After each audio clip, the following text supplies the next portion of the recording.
ગાંધીનગરમાં ઇબોલા વાયરસને લઈ અને રાજ્યનું આરોગ્ય તંત્ર એક્શનમાં આવ્યું છે। આરોગ્ય મંત્રીએ ઇબોલા વાયરસ મુદ્દે સમીક્ષા બેઠક યોજી હતી। આરોગ્ય વિભાગના ઉચ્ચ અધિકારીઓ સાથે ખાસ ચર્ચા કરી વાયરસ સામે ગુજરાતની સજ્જતા અંગે સમીક્ષા કરવામાં આવી। હાલ ગુજરાત કે ભારતમાં ઇબોલાનો એક પણ કેસ નથી।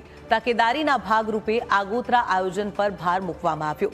રાજ્યનું આરોગ્ય વિભાગ વાયરસને નાથવા માટે સંપૂર્ણ સજ્જ છે। ઇબોલા વાયરસને લઈ અને ગુજરાતમાં તંત્ર સજ્જ છે। અમદાવાદ અને સુરત સિવિલમાં તૈયાર કરાયા છે ખાસ વોર્ડ। અમદાવાદ સિવિલમાં 32, સુરત સિવિલમાં 10 બેડની વ્યવસ્થા છે। શંકાસ્પદ દર્દી માટે એસવીપીમાં 60 બેડની અલગ વ્યવસ્થા છે। આફ્રિકન દેશોમાંથી આવતા લોકો પર ખાસ નજર રખાય છે। આફ્રિકન દેશોમાંથી આવતા લોકોની અમદાવાદ એરપોર્ટ પર સઘન તપાસ કરવામાં આવે છે।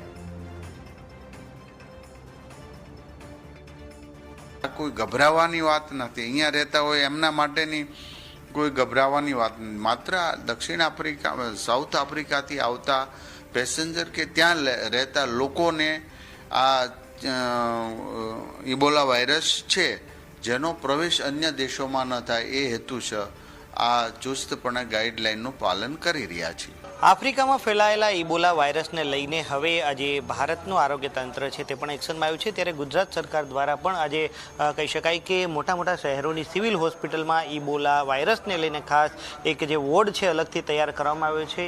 ઇબોલા વોર્ડ જે છે તે અલગ અલગ હોસ્પિટલોમાં તૈયાર કરવામાં આવ્યો છે। ત્યારે સુરતની નવી સિવિલ હોસ્પિટલમાં પણ ઇબોલાના દર્દી માટે આ ખાસ વોર્ડ તૈયાર કરવામાં આવ્યો છે, જેમાં આજે કહી શકાય કે દર્દીને સીધા લિફ્ટની મદદથી આજે આ વોર્ડમાં લાવવામાં આવશે અને જે તમામ જે જરૂરિયાતની દવા હોય તેમનો જથ્થો પણ અહીં રાખવામાં આવ્યો છે। આ ઉપરાંત નર્સિંગ સ્ટાફની પણ ફાળવણી છે તે કરવામાં આવી છે। કહી શકાય કે હાલ 10 જેટલા જે રૂમ છે તેમાં આજે દર્દીઓ માટે આજે તમામ પ્રકારની વ્યવસ્થા છે તે કરવામાં આવી રહી છે। હાલ સીધા દ્રશ્ય જોઈ શકો છો કે વેન્ટિલેટરથી લઈ અને તમામ જે સપોર્ટ સિસ્ટમ હોય છે તે પણ અહીં રાખવામાં આવી છે કે દર્દીનું મોનિટરિંગ કરવા માટે ખાસ પ્રકારના જે મશીનરો છે તે પણ અહીં રાખવામાં આવે છે। બીજી તરફ તેમના માટે આજે સેન્ટ્રલ એસીમાં અલગ અલગ જે છે બેડ છે તે તૈયાર કરવામાં આવે છે।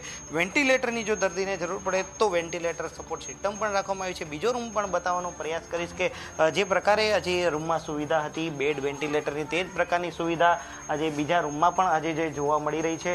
હાલ સીધા દ્રશ્ય જોઈ શકો છો કે અહીંયા પણ આજે આ હોસ્પિટલ છે તેમાં નવી સિવિલ હોસ્પિટલમાં આ તૈયારી છે તે કરવામાં આવી છે અને આ બીજા રૂમમાં પણ તમામ જે સપોર્ટ સિસ્ટમ છે તે પણ રાખવામાં આવી છે। બેડની વ્યવસ્થા છે તે પણ કરવામાં આવી છે। આ ઉપરાંત આજે કહી શકાય કે અહીંયા જે એક વેન્ટિલેટર જે છે તે પણ મૂકવામાં આવ્યું છે। ઓક્સિજનની બોટલ પણ અહીં રાખવામાં આવી છે। એટલે કે જે પ્રકારે ઇબોલા વાયરસ જે આફ્રિકામાં ફેલાઈ રહ્યું છે તેને લઈને સુરત સહિત રાજ્યના અલગ અલગ શહેરોની સિવિલ હોસ્પિટલોમાં આ પ્રકારે વ્યવસ્થા કરવામાં આવી છે અને સુરતની નવી સિવિલ હોસ્પિટલનું તંત્ર પણ જે છે તે એક્શન મોડમાં આવ્યું છે અને જો કોઈ દર્દી આવે અને તો આ જે કહી શકાય કે ઇબોલાને પહોંચી વળવા માટે દર્દીની સારવાર માટે અલાયદા વોર્ડની વ્યવસ્થા કરાઈ છે।